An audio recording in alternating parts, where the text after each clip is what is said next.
আজকে তোমাদের জন্য আমি পালং পনির বানিয়েছি। দেখো, দেখতে পালং পনিরটা কত সুন্দর এবং কালারটাও কত সুন্দর আসলো। তো পালং পনিরটা কি করে বানালাম তোমাদের সাথে আমি শেয়ার করব এবং দেখাবো। চলো তাহলে কি করে বানালাম দেখাই তোমাদেরকে। এই পালং পনিরের তরকারির জন্য কিন্তু দাদা বলল, উনি নাকি ইচ্ছে হয়েছে যে পালং পনিরের দিয়ে সবজি খাবে, তার জন্য আমি বানালাম। আর কীরকম হলো সেটা তোমরা বানিয়ে খেয়েই বলবে। তো কী করে বানালাম তাহলে চলো দেখা যাক। কড়ার মধ্যে দেখো আমি একটু গরম জল বসাই দিলাম, আর এটার মধ্যে অল্প একটু চিনি মিক্স করে দিলাম। তার মধ্যে আমি পালংটা দিয়ে দেব। পালংটা এমনি একটু বড় বড় করে একটা নিচ্ছি আমি। তো এটার মধ্যে একটু বয়েল করে নেব পালংটা। এখন আমি মিক্সচারে একটু টমেটো দিয়ে দিছি, আর এখানে আদা আর রসুন কুচি করানো দিয়ে দিছি। তো অল্প কয়েকটা কাজু বাদামও দিয়ে দিব, দিয়ে আমি পেস্ট করে নেব। অল্প সময়ে আমি একটু বয়েল করে নিচ্ছি, তখন আমি নামিয়ে নেব এটা। তো তাড়াতাড়ির জন্য আমি একটু ঠান্ডা জলে এটা দিয়ে দেবো, নাহলে মিক্সচারের যে ইয়েটা আছে না, মেশিনটা এটা গরম হয়ে যায়।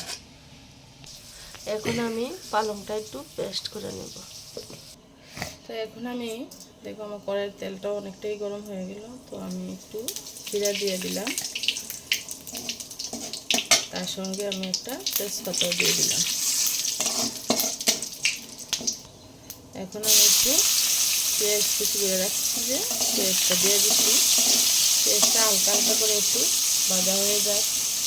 আর আমি যে পালংটার মধ্যে সিদ্ধ করার আগে যে চিনি দিলাম, চিনিটা দিলে না পালংয়ের কালারটাও খুব সুন্দর থাকে।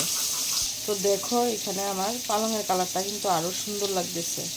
যদিও আমার এক দিদি বলল যে যখন পালং পনির বানাবে তখন না একটু সিদ্ধ করার আগে একটু চিনি দিবি, তাইলে দেখবি পালংয়ের কালারটাও খুব সুন্দর আসে। এখন আমি এই যে টমেটো, বাদাম আর আদা রসুনের পেস্টটা দিয়ে দিলাম। এটা বেশি না 1-2 মিনিট আমি ভাজা করব। তো এখন দেখো আমার মশলাটা অনেকটাই ভাজা ভাজা হয়ে গেছে, দেখতেই আছে। এটা দিয়ে তেলও বেরোচ্ছে মশলাটা দিয়ে। আমি অল্প অন্য মশলাও দিয়ে দিব, মানে একটু ধনিয়ার গুঁড়া দেব, জিরার গুঁড়া অল্প করে পরিমাণ মতো। তো অল্প আমি এখানে মরিচের গুঁড়াও একটু অ্যাড করে দেব, মানে প্রেস করানো কি কাঁচা লঙ্কা, বেশি না অল্প। অল্প করে আমি হলুদ গুঁড়োও দিয়ে দিলাম, দিয়ে আমি এখন এটা ভাজা ভাজা করে দেবো। এখন আমি পালংটা যে পেস্ট করে রাখছি এটা দিয়ে দিব। তো এখন আমি দেখো একটু নাড়াচাড়া করে নিতেছি। তো অল্প একটু ধনিয়া পাতা কুচিও আমি দিয়ে দিলাম এখানে। যদি মনে করেন যে না পালংটার সঙ্গে আমি পেস্ট করে দেব তাহলে দিতে পারবেন, যদিও আমার মনে নেই, তার জন্য আমি একটু কুচি কুচি করে দিয়ে দিলাম। তো এখানে দেখো আমি একটু পরিমাণ মতো লবণ দিয়ে দিলাম।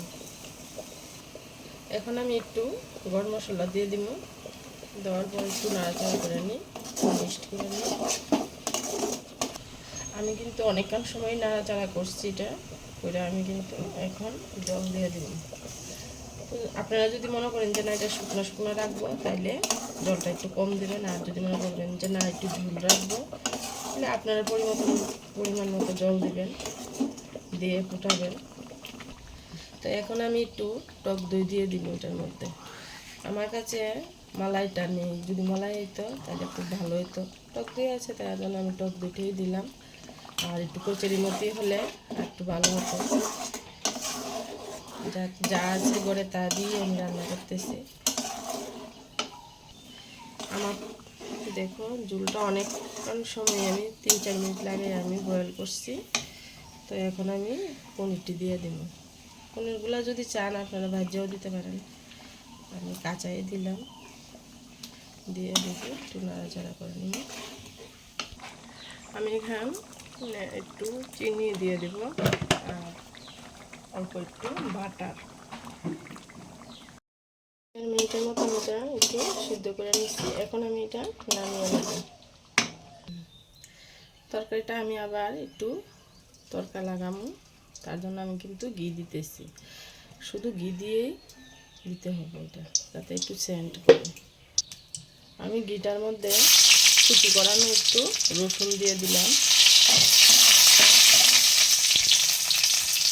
চুলার আঁচটা একদম কমিয়ে কিন্তু ভাজবেন, না হলে রসুনটা ভাজা ভাজা হবে না, গন্ধ বের হবে।